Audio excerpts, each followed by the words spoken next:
E aí, galera, beleza? Hoje vamos começar aqui mais uma videoaula falando sobre o período pré-colonial do Brasil, que começou em 1500 até 1530. Vamos falar aqui somente o período pré-colonial, vou deixar o período colonial para um próximo vídeo, beleza? Antes de começarmos aqui, gostaria de lembrar sobre um tratado que foi feito com Portugal e Espanha, chamado Tratado de Tordesilhas, que foi ali em 1494, 6 anos antes do descobrimento do Brasil, né? Esse tratado ele dividiu uma parte para Portugal e a outra parte para a Espanha, ou seja, Portugal ficou com a parte leste e a Espanha ficou com a parte oeste. Ah, mas por que que o descobrimento do Brasil ele não foi durante essa época aqui, né? Essa época de 1494. Por quê? Vamos lembrar que Portugal estava participando das grandes navegações e o grande objetivo estava no Oriente, né, nas Índias, porque o grande objetivo de Portugal era ir atrás de especiarias. Esse era o principal foco de Portugal. Em 1500, Pedro Álvares Cabral chega aqui ao Brasil e é importante lembrar que muitos historiadores eles defendem dois tipos de teorias, né? Tem os que defendem o princípio da casualidade e o princípio da intencionalidade, né? Não convém ao caso aqui comentar sobre, mas vamos dar continuidade aqui ao assunto. Em 1500, Cabral chega aqui ao Brasil com uma pequena exploração no litoral. Ele encontra um tipo de material que iria trazer um grande lucro para Portugal, que foi a questão do pau-brasil. O que tinha de interessante no pau-brasil? O pau-brasil, ele soltava uma substância chamada brasilina, uma substância da cor vermelha. E a cor vermelha para a Europa era uma cor que simbolizava o luxo. Então, os portugueses, eles encontraram uma grande fonte aqui no Brasil. E aí que entra o escambo. Importante anotar esse nome aí, escambo. O que é o escambo? O escambo foi uma parceria feita entre os indígenas e os portugueses. Como é que funcionava o escambo? Os indígenas trabalhavam com a extração e o transporte do pau-brasil, enquanto que, em troca, eles recebiam dos europeus utensílios como garfo, prato, talheres, espelhos, todo esse tipo de material que o indígena nunca teve contato. É importante ressaltar que esse tipo de acordo ela nunca foi pacífica, né? Então, algumas tribos entraram em rejeição, então teve conflitos, teve massacres e etc. Tendo em vista que muitos países começaram a vir nessa região aqui do Brasil, e muitos desses países não conheciam o Tratado de Tordesilhas, né, que foi feito somente entre Portugal e Espanha. Portugal começou a criar um sistema chamado de estanco. O que é o estanco? O estanco é um sistema na qual ele monopolizava o pau-brasil, ou seja, só quem conseguia extrair o pau-brasil era aquele país que tinha a autorização de Portugal. Então foram feitas os estancos, né?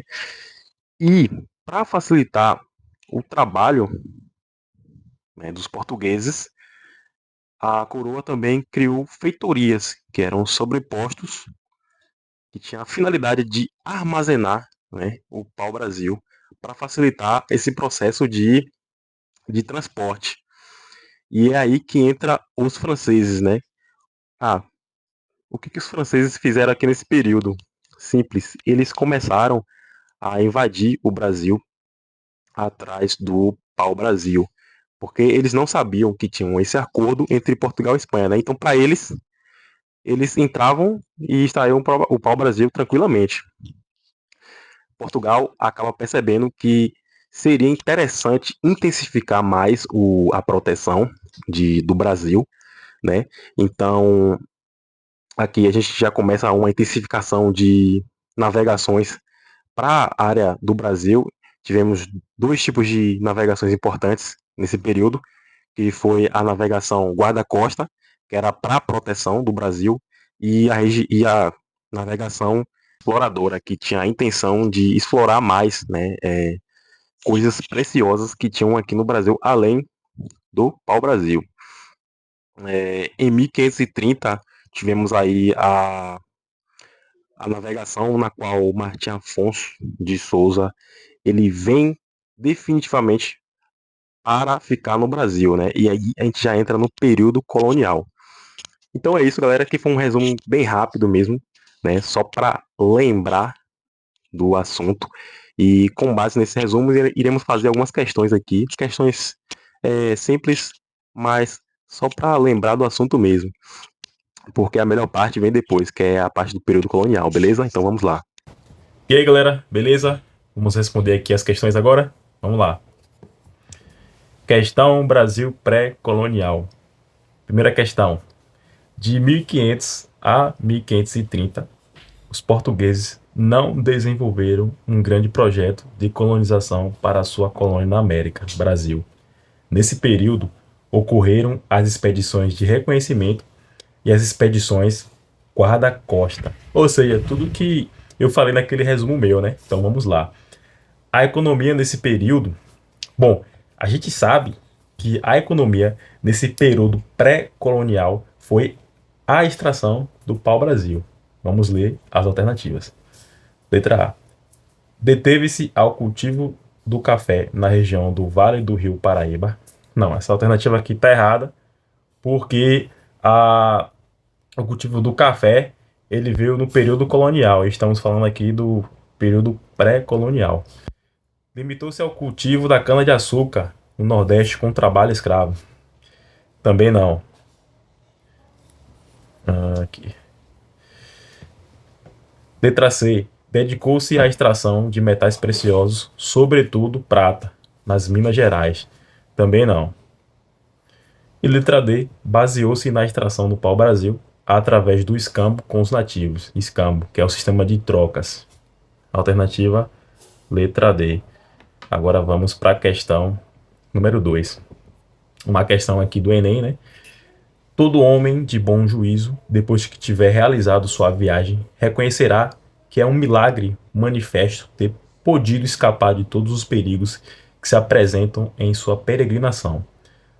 Tanto mais que há tantos outros acidentes que diariamente podem aí ocorrer, que seria coisa pavorosa aqueles que aí navegam querer pô-los todos diante dos olhos quando querem empreender suas viagens. Esse relato, associado ao imaginário das viagens marítimas da época moderna, expressa um sentimento de: letra A, gosto pela aventura, B, fascínio pelo fantástico, C, temor do desconhecido, D, interesse pela natureza e E, purgação dos pecados. A gente sabe que para responder a questão do Enem, você tem um macete que você primeiro lê as alternativas e depois você vai para os enunciados. Mas aqui é uma questão de interpretação. Então, qual seria a alternativa correta? A alternativa correta seria o temor pelo desconhecido, que é a letra C. Ah, mas por quê? Porque se você ler o texto aqui, você vai conseguir entender que ele fala que o navegador, a pessoa que vai estar nessa expedição, ele deveria, depois de ter terminado essa missão, refletir sobre os perigos que ele poderia ou ele passou durante essa jornada. Então é um temor desconhecido. Aqui, ó, nessa parte aqui, ó. Reconhecerá que é um milagre manifesto ter podido escapar de todos os perigos que se apresentam em sua peregrinação. Isso aqui está de acordo com a alternativa letra C, temor do desconhecido. Ó, a alternativa letra A, gosto pela natureza, pela aventura. Não faz sentido. Fascínio pelo fantástico. O, o, o autor aqui do texto, ele não mostrou fascínio pelo fantástico, muito pelo contrário, né? Interesse pela natureza, também não. Purgação dos pecados, nada a ver. Bora para a questão 3. Temos aqui um mapa, né? Aqui é Tratado de Tordesilhas, a gente pode ver aqui, né, a linha aqui dividindo.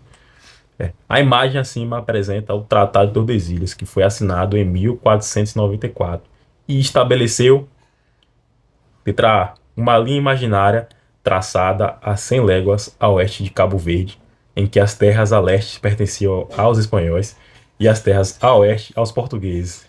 O que acontece aqui? O cara, na hora, ele entra em desespero, ele fica com ansiedade. Por quê? Porque, poxa, ele fica pensando, eu não sei quantas léguas foi, não sei. Aí fica assim, ó, desse jeito aqui, ó. Que nem esse personagem aqui, ó, do Divertidamente, ó. Fica ansioso. Mas aí tu tem que ler todas as alternativas, pô. Vamos lá, vamos ler todas as alternativas. Uma divisão entre Portugal e Espanha, a partir de 370 léguas a oeste de Cabo Verde, em que as terras a leste ficariam com Portugal e as terras a oeste com Espanha. Letra C. Uma separação entre França e Inglaterra das terras do continente americano, sendo as terras ao norte pertencentes aos ingleses e a terra ao sul à França. Ó, só de tu ler essa alternativa, tu sabe que ela não tem nada a ver com o que a gente estudou. Então a gente já elimina ela, pô. Aqui, ó. Letra D. Um acordo diplomático assinado no século XVIII entre os países ibéricos pela disputa das terras descobertas com a expansão marítima e comercial europeia. Nada a ver, nada com nada. Até porque isso aqui foi antes do século XVIII, foi ali no século XV. Século XV e XVI. Então vamos lá. Aí o aluno aqui ele pode ficar entre a alternativa A e a alternativa B. Ó, a gente sabe que foram 370 léguas, mas, poxa, eu não sei, e aí? Se você perceber, uma das alternativas contém um erro básico. A gente sabe que o Tratado de Tordesilhas, a parte oeste, ficou para Espanha e a parte leste ficou para Portugal. Se você ler aqui a alternativa A, você vai ver que ele diz que a leste ficou para a Espanha e a terra a oeste para os portugueses. Então a gente já elimina ela, né? E fica só a alternativa letra B, que é a correta. Beleza? Agora vamos para a alternativa, para a questão 4. Questão da FUVEST aí. A colonização, apesar de toda a violência e disrupção, não excluiu processos de reconstrução e recriação cultural conduzidos pelos povos indígenas. É um erro comum crer que a história da conquista representa, para os índios, uma sucessão linear de perdas em vidas, terras e distintividade cultural.